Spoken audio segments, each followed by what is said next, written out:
Beginner's guide on how to properly rename categories in WordPress. Hey guys, if you've got a WordPress site, it may be time that you do some changes on it. And I said beginners in the beginning of this, but you know what, if you're an expert, this video is going to be very helpful to you too. Before we get started, do me a favor and subscribe to the channel. Hit that subscribe button, turn it from red to gray. Don't forget to ring the bell, turn on all bell notifications so that you're notified every time I upload a video or I go live. Okay, so WordPress, let's think about WordPress here. WordPress understands that you need SEO, and the best way to have good SEO is to be able to organize your content, make sure your categories and your tags are all straight, and I'm going to walk you through all of that in this video. I'm even going to give you screen shares so you can see exactly how to do it. Now, as your site grows, you may need to make changes to your site. You may need to recategorize a lot of your things. So I'm also going to show you how to do that in this video. And the last thing is I'm going to show you how to recategorize without messing up the SEO that you've already gained. That's super important too. Now, why should you even care about this? Well, if you have your website categorized well, it's going to make it easier for visitors to navigate your site. And if it's easier for them and there's less friction, they're going to stay longer and they're going to keep coming back. So it's important that we look at this on a regular basis and maybe make changes as necessary. In this video, like I said, I'm going to walk you through everything. I'm even going to give you some screenshots, and that way you can just follow along. You can pull up your site, go back to this video, and just keep going back and forth and get it all straightened out. Now let's first talk about where you got to go to. Log into your admin part of your WordPress site, and you want to go to post and then categories, just like what I'm going to show you on the screen right now. You see that right there? It's post and then category. Now this is adding a new category. If you want to do that, there's two ways to rename categories. The first is to click the quick edit link underneath the category. See that right here? If you wish to rename it, if that's what you want to do. The quick edit meta box will now be displayed. Here you can quickly change the name of the category. You can also change the category's slug, which determines the URL category page. For example, if the slug is books, slug being the name of it, okay, then the category page URL would be here's example.com category books. You see that right here? There's your quick edit. You don't have to change the slug if you're only making a minor name change, but if you do, you must set up a 301 redirect, and I'll show you how to do that later on in this video. Make sure you click the update category. A lot of us forget to do that. It doesn't update, but you got to do that when you're finished. The second way to rename a category also allows you to perform a description of the category. To do this, you'll need to click the edit link underneath the category you wish to rename. See the edit right here? And once we've done that, it's going to take you to a category edit page that looks like this. Here you can change the category name, slug, and description. You see all that is on this form right here. The category edit page also lets you choose a parent category. You can also learn more on this in some of the other videos I've done in this channel. Changing the category prefix. Now WordPress will allow you to change the category prefix in the category URLs. This is called category base.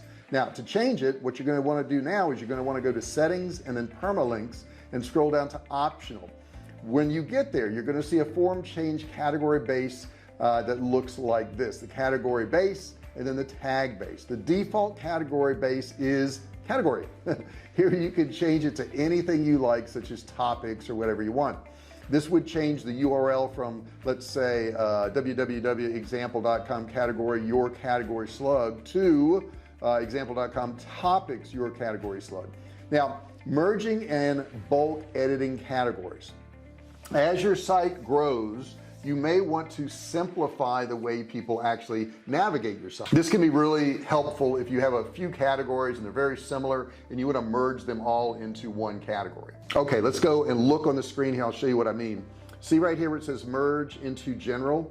So you can pick all your categories, you can pick single categories. If you change the category slug, then the URL to the category page has changed and the old URL will no longer work. Luckily, if you've added that category to your WordPress menu, then WordPress will automatically update the menu to reflect your changes. But when users or search engines try to use the old category URL, it will no longer work. Instead, they're going to see a 404 page not found error message. Those aren't good. We don't want those. Those 404s create a bad user experience, which can lead to a drop in search engine rankings and lower e-commerce sales. You don't want that to happen. So you want to avoid this, and what you're going to need to do is set up a redirection from the old URL to the new one, and then this is what's going to happen.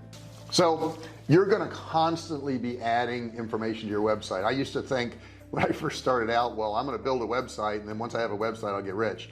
None of that was true, and I thought once I built it, I was done. Well, saying you built a website and you're once and done is like saying I've eaten once and for all. You don't do that. Okay, it's a constant feeding, and I liken it to actually eating food. It's a daily, if not hourly thing, where you're doing stuff to your website. You have to constantly work on it. That's going to scare off some of you guys. Some of you guys are going to go, wow, I don't want to do that. I would rather go back to my mundane job where I feel like I'm unfulfilled and I'm wasting my life. I hope you don't do that. That would be bad. Don't do that. Okay, get in there and work, do the things you need to do. Look at your day, guys. I see so many people wasting their days. They're playing games, they're doing these mindless, I don't even know the games, I don't even know what to call it, but they're doing mindless things. They've let technology take over their time. Don't do that. Use technology to improve your time. Okay, I use technology in my business. I use it for automations. I use it for all that stuff, but I don't play any games. Now I'm not dissing any of you guys who play games. I just personally think it's a waste of time. That's my opinion. If you have a different opinion, you can put it in the comments below. Yes, I know some people make money actually playing games. I think the majority of the people do not. I think the majority of the people waste their time. They get sucked into these things, whether it's a simple word game on their phone or whether it's a full-blown video game where they've got monitors and goggles on and all this stuff that I don't even know what the stuff is. They got gaming chairs, they got all this stuff, and it is a multi-billion-dollar industry, but they're making money off you. Wouldn't it be better for you to create something and you to make money? I think so. So use your time wisely. And I'm telling you all this because what I've just shared with you on working on your WordPress website is going to scare some of you. Some of you are going to be frightened by this. You're going to say, well, gosh, I can't do all this. It's too much. It's not too much. People like you are doing this every single day. You may say it's too complicated. It's not too complicated. You can learn anything. Go on my channel, type in any subject. I've got over 1,300 videos on there. Certainly you can find some information that you need. And if not, if worse comes to worse, you could go to somebody else's channel. Don't do that. Don't go. Stay here. Stay. We want you to stay. I really appreciate you watching this video. You may have comments about this. You may have questions about this and still not understand some parts. It's hard to exhaustively do a video where I go over every single step. So put some comments below, put some questions below, share with me the experiences you've had in building your website. And if you want to share your website, do so. There's people watching this video, who knows, somebody may click on your website, go there, and you may gain a new prospect, or better yet, a customer, and make some money. That would be cool too. Guys, I really appreciate you watching this video. If you haven't subscribed yet, please do so. Hit that subscribe button down there, turn it from red to gray. Don't forget, the last step is very important. Once you do that, a bell is going to pop up, and when that bell pops up, you got to ring it. How do you ring it? You turn on all bell notifications. That way, if you're subscribed, when you're subscribed and you turn on your bell notifications, you'll be notified if I upload a new video or if I go live, which I do several days a week. So maybe I can talk to you in some of the live videos. Thank you so much for watching this video. Give me a thumbs up if you don't mind. That really helps the algorithm. I really appreciate it. Thank you for watching, and I'll see you in the next video. Hey, thanks for watching my video. Don't forget to subscribe to my channel and click that little bell right there so you can be notified every time I do a new video. Also, click on one of those videos there. Keep watching on my channel.